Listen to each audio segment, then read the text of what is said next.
Hey guys, welcome back. Thanks for stopping in. I believe Mitch is coming out. I just bit my tongue while walking and talking. That's how skilled I am. To work on this thing. So, this thing's got, I believe, head gasket leak. Common to this engine. You can tell by how there's oil in the antifreeze. So, he's gonna come out. There's two bolts you can take out of the head. Put them in, they got a rubber washer on them. Supposed to fix the problem. 95% of them, that fixed the problem, from what I've heard. So, we're going to do that today, I believe, if he makes it out here on time. And we gotta flush the coolant system, run some cleaner through there, because you don't want oil in your antifreeze. Obviously, that's not good. It actually deteriorates the hoses. What else are we doing to her? I think that's it.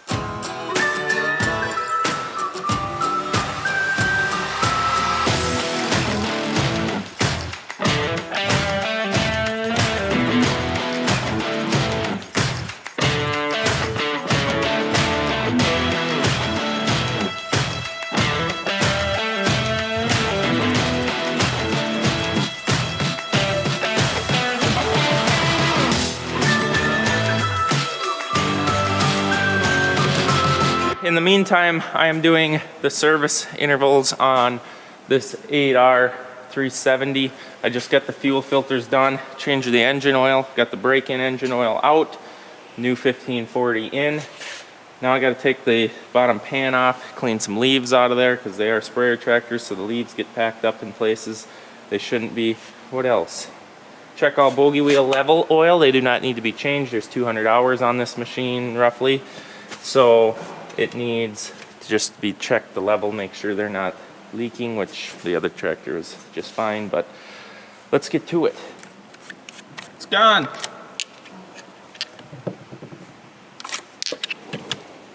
That's just some of the leaves. It actually smells like silage down here now. These things have obviously dried up, froze, but they smell really, really good. If I had any cows, I'd give it to them.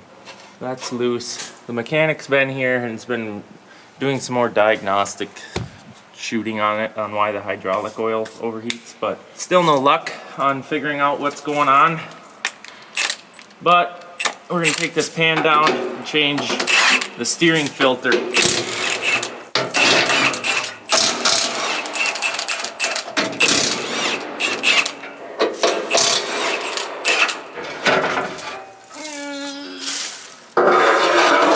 On the other 370 I had to do hydraulic filters, but since they've been diagnosing on it, that's been changed.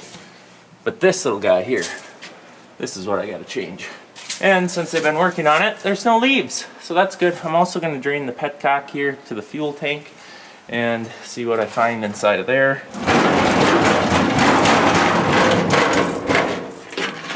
Too many things on the pan.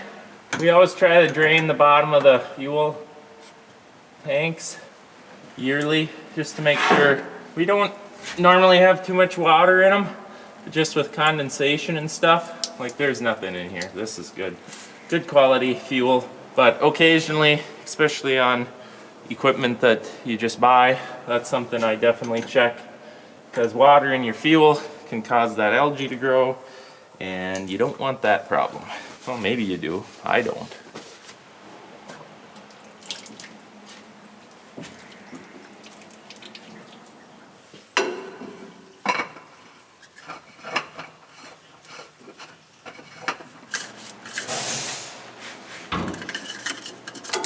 Well, that's easy enough. No cleaning involved. I'll get this closed up and check some bogey wheels.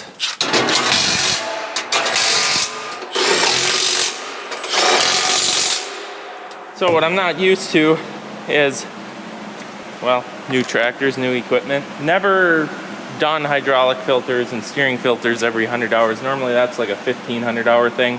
And like fuel filters, we normally try to do 500-600 hours on, or yearly, but generally most of the tractors get that much, so we change them yearly. This thing's very low houred, but they have an initial change all the filters. Not all the oils, but definitely all the filters, because when they're new, there might be filings left in the machine, debris, God only knows what could be in there. So that filter's there to clean out that stuff. I wonder if it ain't supposed to be 100 hours, but it's done now at 200. Oh yeah, right at the top. So this is the tractor that literally sprays most all its life. So blew the air filter out, there's literally like no dust. Generally spraying, you're not in the dust. Like planting, a lot of dust comes from the implement, from the planter, comes over the cab. So that was good. And this is the tractor that had all the windows broke out of it, or this one was broke out. It cracked the front windshield. They're obviously been replaced due to insurance.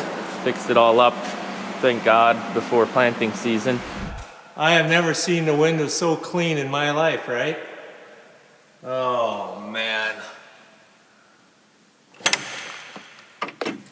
What a mess. Look out where you sit. And you might want to wear shoes. But the cab is a disaster inside, because as that was broke out for a few hours through the storm, it sprayed dirt, gravel, dust, mud everywhere in there, so that's going to need a deep cleansing. From past experiences doing the other 2-track, these are very full, like over the plug full. I believe you're just supposed to fill them up, but apparently the factory likes to overfill stuff. It ain't gonna hurt nothing, but it just surprises you when it whoop, comes out all over you.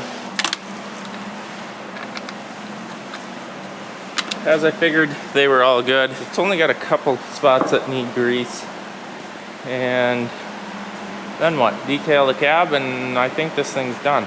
This blew off when they were trucking it back and forth from town, trying to work on it. Need to get that new. It's a disaster over here. Hey, it's like nobody sweeps anymore. Oh, look at there. I should have showed them that project. They'd have gotten a kick out of that. A seat cover for my 2010. Is it a Dodge Ram or just a Ram? Just a Ram? I think I had to choose Dodge, and then it said Ram. So it's a Dodge Ram. I don't care what anybody says. Dodge Ram. Maybe that was 13 they switched. I don't know. That's junk though. Yeah, don't look at all my junk. Well, it's the old shop. And which one should I choose? Eeny, meeny, miny, mo. Yep, that's the one. Actually, I wish it was a bigger one, because what I'm gonna do, I'm gonna need something big. So stay tuned and dress up, because it's colder than a cob out there. Okay, now I hope you put your boots on, put your hood up, oh, and walk very cautious, because it's all ice. As you can see, the sun glistening off of the shininess gives you an idea how absolute, well, what's the word? Slippery, I guess. Yeah, it's slippery. What are you doing way down there like this? Why are you down there? Ooh, what? They're talking. Hello. Yeah, Mitch is here, doing what he does, fixing our stuff. Okay, here is the problem. The little grain leg, it did start this morning. Drove pickup past, looked at it. Bottom shaft was rotating. Come back down 10, 15 minutes later. Grain leg is off. And now we're gonna try to rock it backwards a little bit to see if, I don't know, could be a squirrel, frozen squirrel got in there. That's what my bet is, but we'll see. Now, you let me work. Here, I gotta put you down.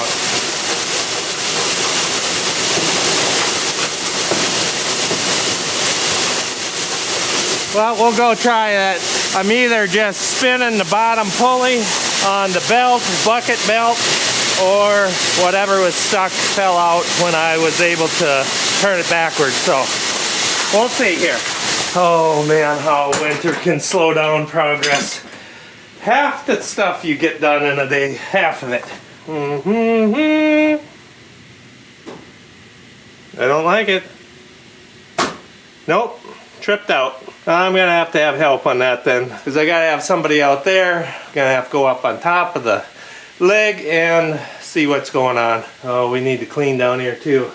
Too much stuff. Too many buttons. Alarm. Oh yeah, see, it's alarmed. Reset. Home. There. There's just too many choices.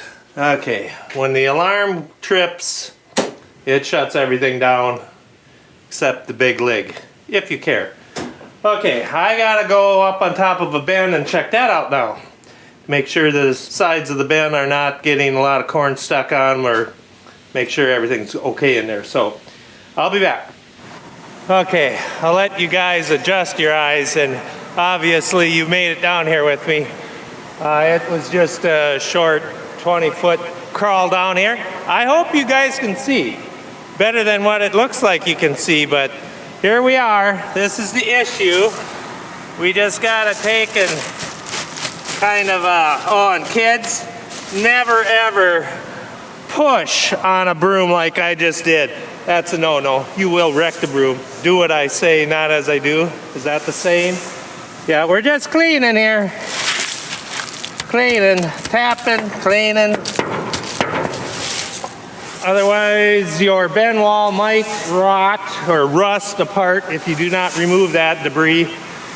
And the very top of the bin, if you do not haul out of your bins every couple of weeks, for whatever reason, they do want to get a little damp, and they will freeze, the stuff will freeze on. And as you can see, I'm sure some of you guys are saying, well, how come there's so many corn cobs? The corn cobs and any kind of soybean pods, if you're in a soybean bin, all of the lighter stuff likes to float to the outside edge of the bin. That's where you'll always have the not so good looking stuff. I'll maybe just stop talking because I gotta suck in some of this dust. And yeah, I should have brought a mask. Why didn't I bring a mask? I won't be in here that long. We just gotta walk around this thing. Then I'll be going right back up that hole. So, I'm sure I'll bore you to death here, so I'll maybe just let you guys go again. Okay, I know that we've gone over the side draw stuff, but some of you guys might be new to the channel. So, when you have a side draw and you take grain off the side of your bins, this inside here is what keeps your bin from tipping over. All grain bins are designed to be unloaded from the middle, the center of the bin down there. And if you got a side draw, you have got to have these chutes on the inside so that the grain always starts unloading, fills all these up from the top of the bin, and then I don't know, how do you say it? The corn is always coming off the top of the bin so that it's not relieving all of the static pressure. Is that the right word? And then your bin does not tip over. If you were to cut a hole in the bottom of your bin outside, all that grain gets moving on the outside edge of the wall, that bin is gonna tip over the opposite way. She's gonna tip that way. If I were to cut a hole in the outside, I should have stopped and took a breather before walking all that way and then trying to explain this in the way I usually try to explain stuff. A bunch of words that don't mean nothing and no organization and just mumbling. Bunch of mumbling. Okay, I've done my walk around. I'm about to go back up. And yes, I have a two-way radio with, in case I, for some reason, feel I need to contact Chet. Chet also has a radio. He checks in every 10-15 minutes if he has not heard from me to make sure everything is going okay. Never ever unload the bin while you're in the bin. Otherwise, you will become part of the bin. So, and just try not ever to go down in the valley down there where the grain is actually moving. Definitely is safer up here against the wall because the ground or the grain does not move as much up here. It's more like an avalanche up here. When the grain does move down there, you'll go right up to your neck within a few seconds. Up here, as you can see, sink up to your knee, and that's about all the farther you're gonna sink. Down there, if the grain is being unloaded, it'll take you down. And you will not be with us anymore. So, stay along the edge of the bend if you have to go in the bend. And definitely make sure the augers are off. And you got a way to communicate. Okay, I'm going up. Okay, as you can see, I had so much fun in the other bend with you guys that I decided I'd take you into this other one. Another one? And go check the center. Just like I told you guys not to do. We gotta go do it because every once in a while, if you do not take out of your bends from the center, you have got to check the center because a lot of stuff can come down and cause issues that if you suck frozen chunks down or stuff like that, you will plug your sump. Oh, look at there. It ain't bad, but it froze. Not bad at all. Oh, another present down low. Bust them up so that they will go through the auger down there, kick around, making sure that there is nothing that's going to plug it. Bend wall looks good, and I'm ready to be back down on the ground. Whew. Yeah.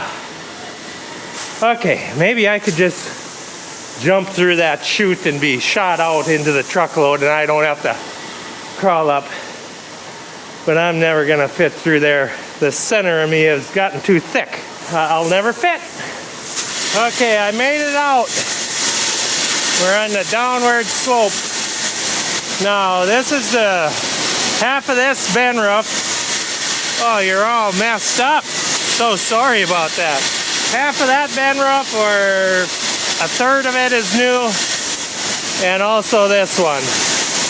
And I have not been up here to inspect it very close, but I see our electrician is going to have his work cut out for him because there's some issues up here with the conduit. But the roof looks good. And yeah, I can't talk no more because it's so cold out. My cheeks have gotten, well, they're a little stiff. So, I got to go down here now. And I'm going to use both hands. So you guys are on your own. I'll just, no, I wouldn't do that to you. I'm out. Yeah, I made it down. So we're gonna call bend number 23 good shape. We can stop pulling out of that one. We are pulling out at 25 right now. That one, always look both ways or you could get run over. I'm gonna do an open close to the sump to make sure that it is doing what it's supposed to be doing. One-handed again.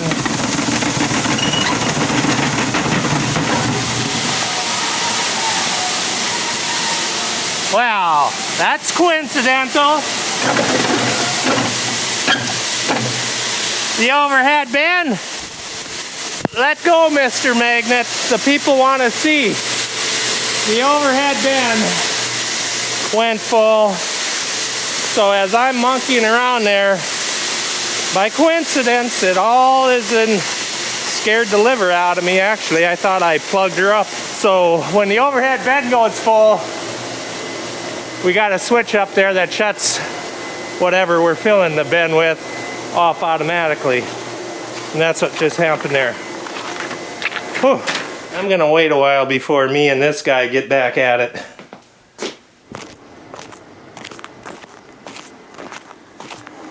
Yeah, I'm singing that song.